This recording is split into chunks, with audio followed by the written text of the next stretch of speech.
நியூயார்க்ல ஒரு வயசான ஆளு அவரோட ஒய்ஃபை உயிரோட கொண்டு வரதுக்கு ஒரு சடங்கு செய்யறாருங்க. அந்த சடங்கு விபரீதமா போக ஒரு பழங்கால தீய சக்தியை கொண்டு வந்துடுறாரு வெளியில.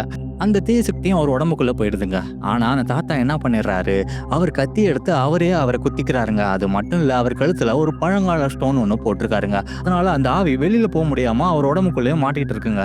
ஸோ அதுக்கப்புறம் அந்த செத்து போனவரோட பாடியை ஒரு ஜீவிஷ் ஃபேமிலி கிட்ட ஒப்படைக்கிறாங்க போஸ்ட்மார்ட்டம் பண்றதுக்கு. ஸோ அப்போன்னு பார்த்து அந்த போஸ்ட்மார்ட்டம் பண்றவரோட பையன் ஊர்ல இருந்து வராங்க. அவன் மட்டும் வந்தா பரவாயில்ல, கூட அவனோட பிரெக்னன்டான ஒய்ஃபையும் கூட்டிட்டு வராங்க. அந்த டைம் அவங்க அப்பா பிஸியா இருக்க, அப்போ நம்ம அப்பாவுக்கு ஹெல்ப் பண்ணுவோமே அப்படின்னு சொல்லிட்டு போஸ்ட்மார்ட்டத்துக்கு வந்த அந்த பாடியை இவன் போஸ்ட்மார்ட்டம் பண்ண ஸ்டார்ட் பண்றாங்க. தெரியாதனமா அந்த ஸ்டோனை கட் பண்றாங்க. அதுக்கப்புறம் என்னெல்லாம் பயங்கரமா நடக்குது அப்படின்னாங்க இந்த ஆஃபரிங்கோட மீதி கதைங்க. இந்த மூவி அமேசான் பிரைம்ல இருக்குங்க. மறக்காம நைட்ல பாருங்க. இந்த மாதிரி அடுத்தடுத்த படத்தை பத்தி தெரிஞ்சுக்கணும்னு நினைக்கிறீங்கன்னா என்னோட சேனலை சப்ஸ்கிரைபும் பண்ணுங்க.